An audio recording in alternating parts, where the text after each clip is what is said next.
منال نے جب سے ہوش سنبھالا تھا خود کو اسی گھر میں پایا جہاں اس کی ماں باپ نہیں تھے۔ وہ 3 سال کی تھی جب مما پاپا چاچو کی شادی کی شب پلنگ پر گئے اور ان کی ڈیڈ باڈیز آئیں۔ من عاشق تو کچھ یاد بھی نہیں تھا، بس ان کی پکچرز دیکھی تھی۔ اس گھر میں اسے سب کچھ ملا تھا سوائے پیار کے۔ جب تک دادی زندہ تھی تو چاچو اس سے حال چال پوچھ لیا کرتے تھے۔ ان کے بعد تو شاید ان کو یاد بھی نہ رہا ہوگا کہ ان کی ایک بھتیجی بھی ہے۔ اس گھر میں سب اپنی دنیا اور اپنی فیملی میں مگن تھے۔ منال کی ایک بیسٹ فرینڈ انزلہ اسے سمجھاتی تھی کہ اپنی آنکھیں کھلی رکھا کرے۔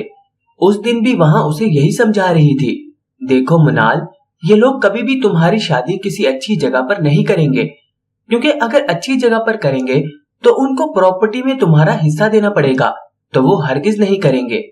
یہ سب کچھ تمہارے ماما پاپا کا ہی ہے، تیرے چاچو کے پاس کچھ بھی نہیں تھا۔ تیری مما نے پسند سے شادی کی تھی تیرے پاپا سے، وہ اکلوتی تھیں اور جہیز میں یہ بڑا گھر، فیکٹری اور دکان وغیرہ لائی تھی۔ یہ سب تیرا ہے، تجھے ملے گا نہیں، کیونکہ یہ لوگ اب سب اپنے نام کروا چکے ہوں گے۔ منال یہ سب سن رہی تھی۔ انزلہ کو یہ سب اس کی مما سے پتا چلا تھا اور اس کے گوشے گزار کر دیا۔ پھر میں کیا کر سکتی ہوں؟ وہ اس کی طرف سوالیہ نظروں سے دیکھتے ہوئے بولی۔ دیکھو تمہیں اب اپنے تایا کے بیٹے حیدر کو پٹانا ہے، انزلہ نے کہا تو وہ اچھل پڑی۔ کیا؟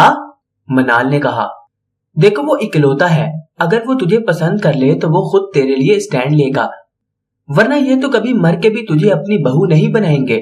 میں لکھ کے دیتی ہوں، یہ کسی بڈھے سے تجھے بہا دیں گے۔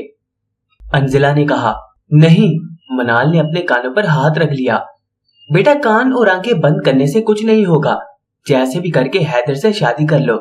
اور یہی آخری لائن اس کی کزن نے سنی اور حیدر کی امی کے گوشے گزار کر دی، جس کے نتیجے میں آج وہ یہاں تھی۔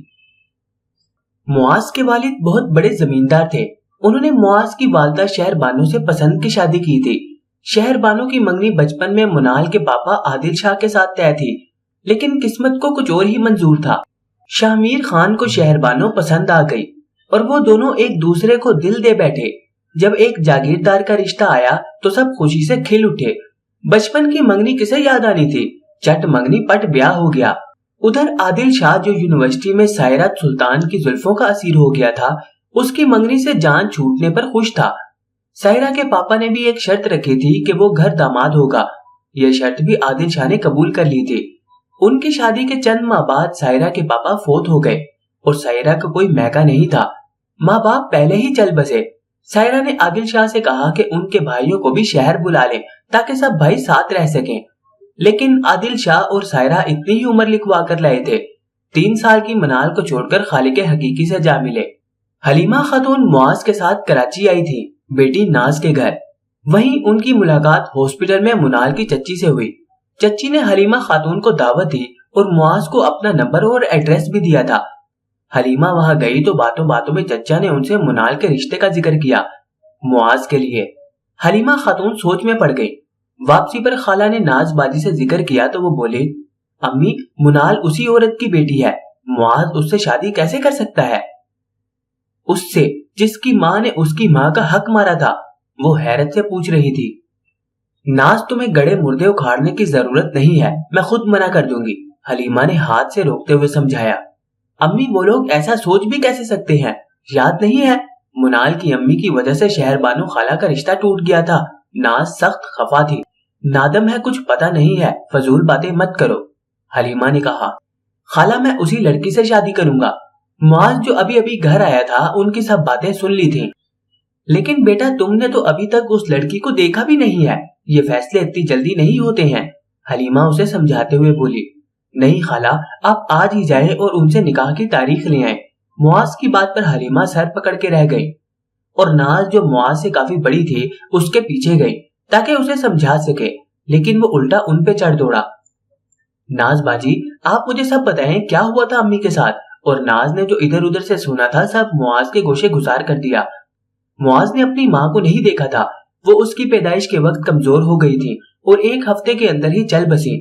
شاہ میر خان نے دوسری شادی نہیں کی تھی کیونکہ انہیں شہر بانو سے بے حد محبت تھی اور چند سال پہلے وہ بھی اللہ کو پیارے ہو گئے اور معاذ اکیلا رہ گیا تھا۔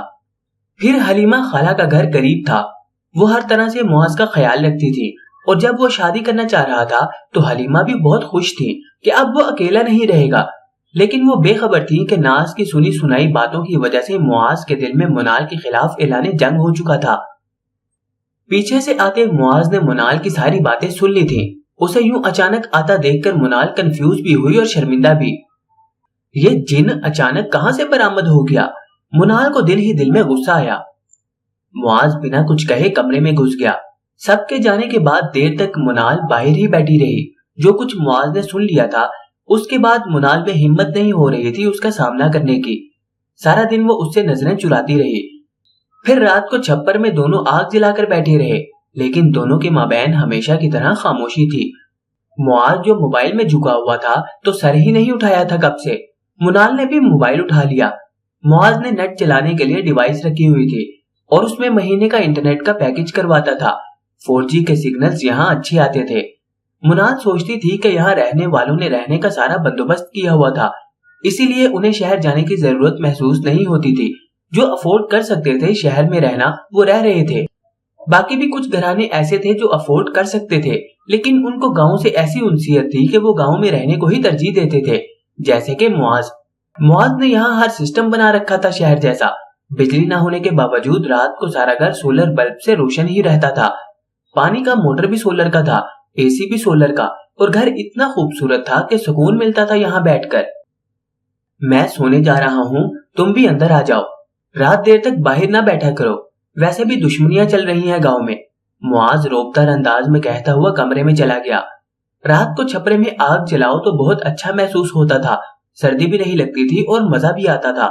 منال دیر تک بیٹھنا چاہتی تھی لیکن معاذ نے حکم صادر کیا تو بس وہ مریل قدم اٹھاتے ہوئے کمرے تک آئی اور کمبل میں غروب ہو گئی، جیسے چاند بدلی میں چھپ جائے۔ معاذ نے لائٹ آف کی۔ تھوڑی دیر بعد معاذ نے پکارا، منال۔ معاذ کی آواز سن کر منال کے کان کھڑے ہو گئے۔ یہ جن آج اتنے پیار سے کیوں پکار رہا ہے؟ منال کا دل زوروں سے دھڑکنے لگا۔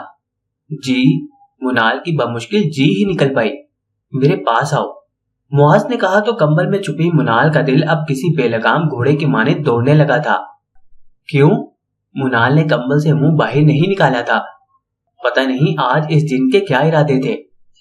میں نے کہا میرے پاس آؤ۔ اب کی بار معاذ نے سختی سے کہا۔ میں نہیں آ سکتی، منال نے کمبل کے اندر سے آواز لگائی۔ 1 منٹ میں تم نہیں آئی تو میں خود وہاں آ کر تم کو اٹھا کر لے آؤں گا یہاں، معاذ نے کہا تو منال ایک جھٹکے سے اٹھی۔ کمرے کی لائٹ آف تھی۔ ایک چھوٹا سا ٹارچ جل رہا تھا جس کی روشنی مدھم تھی۔ منال کے پاؤں کانپ رہے تھے۔ وہ معاذ کے سامنے آ کر کھڑی ہوئی۔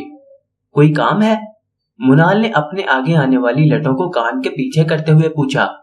ظاہری سی بات ہے، کام ہے تو پاس بلایا ہے نا، معاذ نے کہا تو منال کو لگا اس کا دل پسلیاں توڑ کے باہر آ جائے گا۔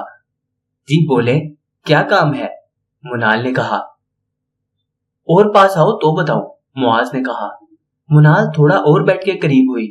جی بولے، منال نے شرماتے ہوئے کہا۔ میرے پاؤں دباؤ، معاذ نے کہا۔ کیا؟ منال کے سپنوں کا محل زمین بوس ہو گیا ایک دم سے۔ تو اور کیا کام ہوگا مجھے تم سے؟ سارا دن آج ڈیرے پر دوستوں کے ساتھ فٹ بال کا میچ کھیلا ہے اور پیر دکھ رہے ہیں۔ جب تک میں سو نہیں جاتا تب تک میرے پاؤں دباؤ، معاذ نے اپنی اندر کی ہنسی کو بمشکل کنٹرول کرتے ہوئے کہا۔ منال الو کی طرح کچھ دیر اسے دیکھتی رہی، پھر اس کے پاؤں کے قریب بیٹھ کے پاؤں دبانے لگی۔ آدھا نہیں پورا کمینہ ہے یہ شخص، اس کے پاؤں دباتی ہوئی منال نے دل سے اسے القابات سے نوازا۔ بڑی آئی میڈم، محبت کا ڈھنڈورا پیٹنے والی، اب یہی سزا ہے اس کی، معاذ نے بھی دل میں کہا۔ منال اس کے پاؤں دباتے دباتے تھک گئی۔ مجال ہے جو سونے کے آثار ہی نمایاں ہو اس جن کی شکل پر۔ منال کو اب رونا آ رہا تھا اور معاذ کو اس کی شکل دیکھ کر ہنسی۔ معاذ تو نہیں سویا، البتہ اس کے پاؤں دباتی دباتی منال ہی سو گئی بیٹھ کے کنارے۔ تو دوستو، آپ کو آج کی یہ کہانی کیسی لگی کمنٹ میں ہمیں لازمی بتائیں۔ اس کا نیکسٹ پارٹ جلدی دیکھنے کے لیے کمنٹ میں نیکسٹ لکھیں، ویڈیو کو لائک کریں اور اگر آپ نے ابھی تک چینل کو سبسکرائب نہیں کیا تو چینل کو سبسکرائب لازمی کر دیجیے۔